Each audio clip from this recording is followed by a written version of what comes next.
2023년 8월 13일 이번 주 하나님께서 주시는 말씀은 창세기 4장 16절에서 18절의 말씀을 가지고 에녹성이라는 제목으로 하나님의 말씀을 나누고자 합니다. 한국말에 작명이라는 그러한 단어가 있습니다. 지을 작자의 이름 명자죠. 말 그대로 이름을 짓는다라는 것입니다. 영어로는 네이밍 한다라고 표현하죠. 이름을 명명하는 겁니다. 대한민국에 롯데라는 회사가 있죠. 이 롯데라는 회사의 그 기업명 롯데는 어떻게 만들어졌냐면 젊은 베르테르의 슬픔이라는 소설의 여주인공 이름이 바로 샤를로테입니다. 이 샤를로테라는 주인공의 이름에서 롯데를 따온 것입니다. 마치 이 작품의 주인공처럼 이 롯데라는 회사가 사랑받는 회사가 되었으면 좋겠다라는 생각으로 작명을 이렇게 한 거죠. 돌아가신 신초코 회장님이 이 회사를 만들기 전에 원래 문학 소년이었다고 합니다. 그래서 그러한 문학적 감성을 가지고 이런 회사 이름을 지은 것이죠. 제가 한국에 있을 때 거주하던 곳이 제 출국하기 전에 거주하던 곳이 수원이었습니다. 수원이 어떤 뜻이냐면 물숫자의 근원 원자입니다. 물의 근원이라는 그런 뜻이죠. 그만큼 수원은요 물이 많습니다. 호수가 많아요. 제가 살고 있었던 그곳으로도요 앞뒤로 호수가 2개나 있어요. 굉장히 호수가 많은 도시입니다. 제가 한때 잠시 있었던 하노이라는 곳이 있어요. 베트남의 수도죠. 베트남의 수도 하노이를 한자로 쓰면은 강하자에다가 안내자입니다. 하네인 거예요. 강하자 안내자 하네, 그거를 하노이라고 읽는 거죠. 베트남 말로. 강의 안쪽이라는 뜻입니다. 실제로 이 하노이라는 곳은 홍강이라는 우리나라의 한강과 같은 그런 강의 안쪽에 위치한 도시입니다. 실제로 이곳에는 물이 많고요. 호수가 엄청 많은 호수의 도시입니다. 이처럼 이름을 보면요, 그 배경과 역사를 알 수가 있죠. 이름을 잘 보면 이 이름이 왜 나왔는지, 그리고 그 이름을 통해서 우리가 유추할 수 있는 어떤 철학이라든지 배경을 이해할 수가 있습니다. 오늘 본문을 보면 창세기 4장 17절에 가인이 아내와 동침하여서 아들을 낳습니다. 그 아들의 이름이 바로 에녹이었죠. 그리고는 이 에녹을 낳고는 가인이 어떻게 하냐면 가인이 성을 쌓고 그의 아들의 이름으로 성을 이름하여 에녹이라 하니라. 즉 아들의 이름도 에녹이었는데 가인이 쌓은 성의 이름도 에녹이었다라는 것이죠. 우리 보통 그런 말 하지 않습니까? 호랑이는 죽어서 가죽을 남기고 사람은 죽어서 이름을 남긴다. 그런 말 하죠. 그런 것처럼 가인이 죽기 전에 자기 자식의 이름을 남기고 싶었던 거죠. 이 세상에 남기고 싶었던 겁니다. 시편 49편 11절은 이렇게 말합니다. 그러나 그들의 속 생각에 그들의 집은 영원히 있고 그들의 거처는 대대에 이르리라 하여 그들의 토지를 자기 이름으로 부르도다. 마치 내가 영원히 있을 것처럼, 그리고 내 자녀가 이곳에 영원히 거주할 것이다 라고 생각하고 그렇게 자기의 이름을 거기에다 붙이는 거죠. 한마디로 말하면 가인의 인생은 아들의 영광을 위하여 살아가는 인생이었다라는 것이죠. 여기서 우리는 아주 중요한 영적 사실을 하나 발견할 수가 있습니다. 그건 바로 뭐냐면요, 인간은요 하나님을 떠나면 그 하나님을 떠난 빈 자리를 무언가 다른 걸로 채울 수밖에 없는데 대부분의 경우에는 자식으로 그 자리를 채우려고 한다라는 것이죠. 그래서 하나님을 떠나면 대부분의 경우 자식에게 소망을 두고 살아갈 수밖에 없다라는 것입니다. 하나님을 아는 사람은 하나님에게 영원한 소망을 두고 살아가는데 하나님을 모르기 때문에 내 눈앞에 보이는 나의 핏줄인 내 자식에게 소망을 두고 살아갈 수밖에 없다라는 것이죠. 그리고 더 나아가서 내가 일평생 이루고자 했지만 이루지 못했던 어떤 그런 한이 되었던 아쉬움이 되었던 그런 부분들을 자녀를 통해서 해결하고 싶은 그러한 욕망들이 많이 있죠. 예를 들면 이런 겁니다. 내가 이발소를 운영했어요. 그러면서 천대받았던 사람은 자녀를 절대로 이발사를 시키지 않죠. 내가 의사가 되고 싶었어요. 그런데 실력이 부족해서 의사가 될 수 없었던 부모는 자녀의 적성을 고려하지 않고 무리하게 자녀를 의대에 보내려고 하는 경우도 굉장히 많습니다. 이처럼 내가 아쉬웠던 부분, 내가 한이 되었던 부분을 자녀를 통해서 해결하고 싶어하는 그러한 욕망이 인간에게는 있다라는 것입니다. 이와 마찬가지로 가인에게도 아쉬웠고 인생에 있어서 한이 되는 슬픈 그러한 가인의 그러한 역사가 있었죠. 그게 바로 뭐냐면 창세기 4장 12절에 기록된 말씀입니다. 창세기 4장 12절 읽어드릴게요. 중간 생략하고 핵심 부분만 읽어드릴게요. 너는 땅에서 피하며 유리하는 자가 되리라. 하나님께서 재앙을 내리시면서 가인에게 저주를 내리시면서 너는 땅에서 피하며 유리하는 자가 되리라. 유리한다라는 게 뭡니까? 어딘가에 정착하지 못한다라는 거죠. 그러다 보니까 가인에게는요, 이 정착에 대한 열망이 너무나 강렬했던 것이죠. 그래서 자녀를 낳으니까 그 자녀의 이름으로 성을 쌓고 그곳에 정착하기를 열망했던 것입니다. 성을 쌓았다라는 건 하나의 도시를 건설한 거니까 그 도시에 정착하게 되겠죠. 결국 이 가인과 그 에녹의 인생은 뭐냐? 하나님과는 상관없이 나와 내 자식의 안위만을 위해서 살아가는 그러한 세속적 인생을 살았다라고 우리는 오늘 본문을 통해서 이러한 부분을 살펴볼 수가 있습니다. 반대로 내 인생 그리고 내 자녀의 인생, 내 가문의 안위와 행복만을 위해서 살아가는 그러한 인생이 아니라 가문의 영광만을 위하여 살아가는 인생이 아니라 하나님의 영광을 위하여 살아가는 인생도 이 땅에는 존재한다라는 것입니다. 고린도전서 10장 31절에는 먹든지 마시든지 무엇을 하든지 다 하나님의 영광을 위하여 하라고 말하고 있습니다. 우리는 무엇을 하든지 하나님의 영광을 위하여 하도록 그렇게 지음 받았다라는 것이죠. 이사야서 43장 7절에도요. 이렇게 말합니다. 내 이름으로 불려지는 모든 자. 즉 저와 여러분들은 예수 그리스도의 이름으로 불려지죠. 예수 그리스도를 믿는 크리스천, 그리스도의 사람들입니다. 이렇게 내 이름으로 불려지는 모든 자, 곧 내가 내 영광을 위하여 창조한 자를 오게 하라. 내가 그를 지었고 그를 내가 만들었느니라. 우리는 크리스천들입니다. 그리스도의 이름으로 불려지는 자들인데 우리는 하나님께서 하나님의 영광을 위하여 창조한 자들입니다.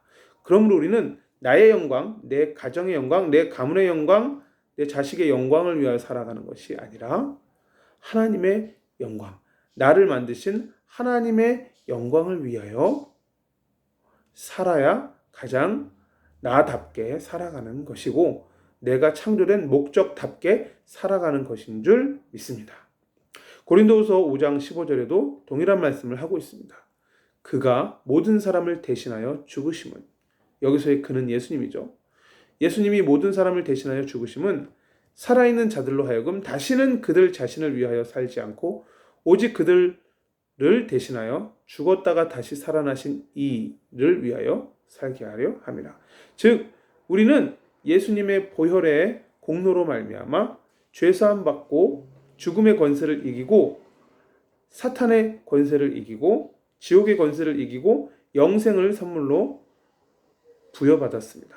그러한 하나님의 자녀가 된 저와 여러분들은 이 땅에서의 삶을 다시는 나 자신을 위하여 살아가는 것이 아니라 오직 나의 구주 되시는 나사렛 예수 그리스도를 위하여 살아가는 것이 지극히 당연한 크리스천으로서의 삶이라는 것입니다.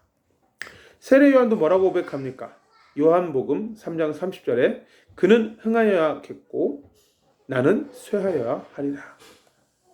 그죠? 나의 이름을 남기는 것이 아니라 예수 이름이 드높아지는 것. 그것이 세례 요한의 인생의 목적이었습니다.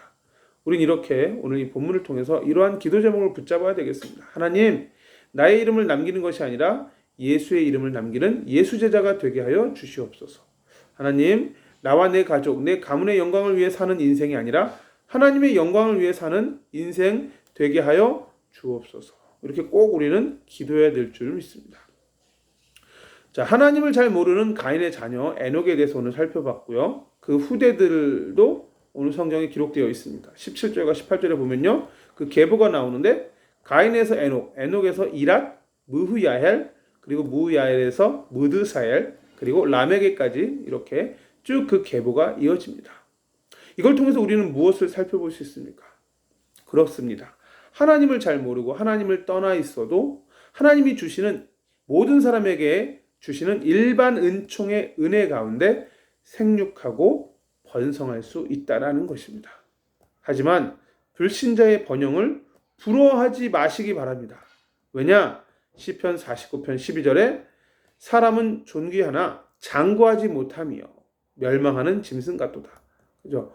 영원하지 않다라는 겁니다. 이 존귀한 인생이 영원하지 않다라는 거예요. 히브리서 9장 27절도 한 번 죽는 것은 사람에게 정해진 것이요. 그 후에는 심판이 있으리니 분명히 심판이 있을 것을 성경은 우리에게 말하고 있습니다. 누가복음 16장 19절에 보면 한 부자가 나오죠. 이 부자가 어떻게 행동을 합니까? 한 부자가 있어 자색 옷과 고운 베옷을 입고 날마다 호화롭게 즐기더라. 자색 옷이라는 것은 보라색 옷을 말합니다. 즉 색깔 있는 옷이죠. 그런데 그 당시에는 지금하고 달라서 이렇게 색깔 있는 옷은 만들기가 힘든 옷이었습니다. 즉 그만큼 많은 사람의 노동력이 필요한 옷이죠. 그러므로 비싼 옷이었고 고급 옷이었다라는 것입니다. 이렇게 부자는 비싸고 고급스러운 옷을 입고 살았지만 누가복음 16장 22절에 그 부자도 결국은 죽어 장사되었습니다. 부자도 죽어 장사되면 어떻게 됩니까? 그가 음부에서 고통 중에 눈을 들어. 무슨 얘기입니까? 지옥에 갔다라는 거죠. 이 땅에서 잘 먹고 잘 살았지만 그 마지막은 무엇이었어요? 바로 죽음이었고 그리고 지옥이었다라는 것입니다. 그러므로 우리는 죽음을 맞이하기 전에 반드시 해야 될 일이 하나 있습니다. 반드시 해야 될 일이 뭐냐? 시편 49편 8절입니다. 그들의 생명을 속량하는 값이 너무 엄청나서 영원히 마련하지 못할 것임이니라.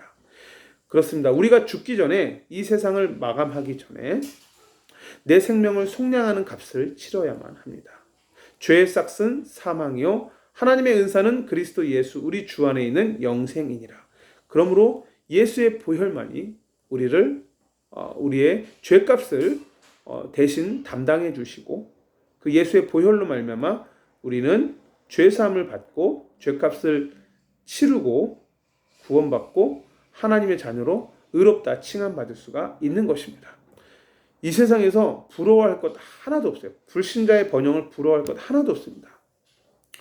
진짜로 우리가 감사할 건 뭐냐면 내가 예수의 보혈로 말미암아 구원받은 하나님의 자녀가 되었다라는 사실. 이 사실에 우리는 일평생 감사하기에도 시간이 부족한 줄 믿습니다. 우리가 계속 기도해야 돼요. 그래서 하나님, 내가 하나님을 알게 되고 예수 그리스도를 구주로 고백하여서 영생 얻게 되고 천국 백성 된 것, 일평생 이 구원의 축복에 대해서 감사하게 하여 주시옵소서. 그렇게 우리는 계속 기도해야 될 줄 믿습니다. 오늘 본문에는 나오지 않지만 이 본문에 나오는 이름 에녹과 동일한 이름을 가진 인물이 이 창세기 4장이 아니라 5장에 보면 나옵니다. 창세기 5장 24절에 보면 에녹이라는 사람이 또 하나 나오는데 이 에녹은 가인의 후예가 아니라 셋의 후예입니다. 이 셋의 후예였던 가인의 셋의 후예였던 에녹의 계보를 보면요. 셋, 에노스, 게난, 마할랄렐, 야렛, 에녹 이렇게 됩니다. 자, 이 에녹에 대한 설명을 조금 읽어드릴게요. 창세기 5장 24절입니다. 에녹이 하나님과 동행하더니 하나님이 그를 데려가심으로 세상에 있지 아니하였더라. 이름은 똑같이 에녹이지만 전혀 다른 모델로 성경은 기록하고 있습니다. 첫 번째 가인의 아들이었던 에녹은 자기 자신과 자기 가문의 영광만을 위하여 자기 이름을 내고 에녹성이라는 성을 쌓았던 그런 이름으로 기록되는 반면에 이 두 번째 나오는 셋의 후예인 에녹은 하나님과 동행하는 모델로서 성경에 기록되었습니다. 창세기 5장 24절 에녹이 하나님과 동행하더니 하나님이 그를 데려가심으로 세상에 있지 아니하였더라. 하나님이 얼마나 본인과 동행하는 이 에녹을 기뻐하셨던지 죽음을 맛보지 아니하고 천국으로 바로 데려가는, 그렇죠? 그러한 정말 어마어마한 축복을 이 에녹에게 부어 주십니다. 동행의 모델로 이 에녹이 기록된 것이죠. 이 성경에 기록된 것이죠. 저와 여러분들이 하나님과 일평생 에녹처럼 동행하는 삶을 살기를 살아계신 주 예수 그리스도의 이름으로 축원드립니다. 자, 이 셋의 후예였던 이 에녹은 어떻게 하나님과 동행하는 삶을 살았습니까? 하나님과 동행하는 삶은 바로 뭐냐면 하나님과 뜻이 통하고 생각이 통하고 비전이 통하고 메시지가 통하고 사명이 통하는 것입니다. 조금 더 풀어 이야기하면 하나님이 기뻐하시는 것을 내가 기뻐하고 하나님이 슬퍼하시는 것을 내가 슬퍼하는 것입니다. 이것은 뭐죠? 하나님이 기뻐하시는 것 어디에 기록되어 있어요? 성경에 기록되어 있습니다. 하나님이 슬퍼하시는 것 어디에 기록되어 있어요? 성경에 기록되어 있습니다. 즉 에녹이 하나님과 동행했다는 것은 무엇입니까? 하나님의 말씀에 대해서 온전히 순종하며 살았다라는 것입니다. 하나님의 말씀에 대해서 온전히 순종했다라는 것은 조금 더 풀어 말하면 또 무엇을 이야기하는 거죠? 하나님이 무엇을 말씀하시든지 그 말씀에 아멘으로 순종하고 이제는 거기에 믿음으로 반응하는 삶을 살았다는 것입니다. 하나님 이거 절대로 안 됩니다 라고 거부한 게 아니라 내가 비록 이해가 되지 않지만 하나님이 그렇게 말씀하신다면 거기에 순종하겠습니다 라고 믿음으로 반응하는 삶을 살았다라는 것입니다. 즉 이렇게 믿음으로 반응하는 삶이 바로 하나님 나라를 위한 삶이죠. 그리고 이것이 곧 하나님과 동행하는 삶입니다. 이러한 삶을 에녹이 살았다라는 것입니다. 하나님을 만난 인생은 하나님과 이렇게 에녹처럼 동행하는 삶을 살게 되어 있습니다. 그리고 하나님을 만난 인생은 오직 예수님께만 소망을 두고 살아가게 되어 있습니다. 오늘 말씀을 이제 조금 정리할까 합니다. 여러분 오늘 말씀 굉장히 간단한 말씀입니다. 본문도 굉장히 짧고요. 아주 중요하게 몇 가지만 딱 붙잡고 기도하면 되겠습니다. 오늘 말씀을 붙들고 기도할 때 우리가 붙잡아야 될 기도 제목이 뭐냐면 첫 번째 아까 말씀드렸던 건데요. 나의 이름을 남기는 것이 아니라 예수의 이름을 남기는 예수님의 제자가 되게 하여 주시옵소서. 그리고 두 번째로는 나와 내 가족, 내 가문의 영광을 위해 사는 인생이 아니라 하나님의 영광을 위해 사는 인생이 되게 하여 주시옵소서. 그리고 세 번째로 일평생 구원 주신 것, 하나님의 은혜에 감사하며 살게 하여 주시옵소서. 마지막으로 하나님과 동행하며 하나님의 말씀에 순종하며 믿음으로 반응하는 삶을 살게 하여 주옵소서. 이러한 기도 제목을 가지고 이번 한 주일도 응답받으시고 승리하게 되시기를 살아계신 주 예수 그리스도 이름으로 축원을 드립니다. 말씀을 생각하시면서 이 시간 기도하겠습니다. 하나님 오늘 창세기 4장 16절에서 18절의 본문을 가지고 에녹성이라는 제목으로 하나님의 말씀을 나누었습니다. 오늘 주신 말씀처럼 우리가 나의 이름을 남기는 것이 아니라 예수의 이름을 높이는 삶을 살게 하여 주시고 내 개인과 가정과 가문과 후대의 영광을 위하여 살아가는 것이 아니라 오직 하나님의 영광을 위하여 살아가는 인생 되게 하여 주시고 또 우리가 불신자가 아니라 예수 보혈의 공로를 의지하여 죄사함 받고 구원받아 하나님의 자녀가 되게 하신 이 구원의 은혜에 날마다 감사하며 일평생 감사하는 삶을 살게 하여 주시옵소서. 감사하기에도 시간 부족한 인생을 살게 하여 주시옵소서. 주님, 또한 우리가 정말 셋의 후예였던 에녹처럼 하나님과 동행하는 축복을 허락하여 주시옵소서. 하나님과의 동행은 하나님과 뜻이 통하고 생각이 통하고 비전이 통하고 사명이 통하고 메시지가 통하는 것인 줄 믿습니다. 하나님의 말씀, 하나님의 생각이 기록되어 있는 하나님의 말씀에 온전히 순종하게 하시고 하나님이 말씀하시는 것에 믿음으로 아멘으로 반응하고 행동으로 옮길 수 있는 그러한 믿음의 사람들이 다 되게 하여 주시옵소서.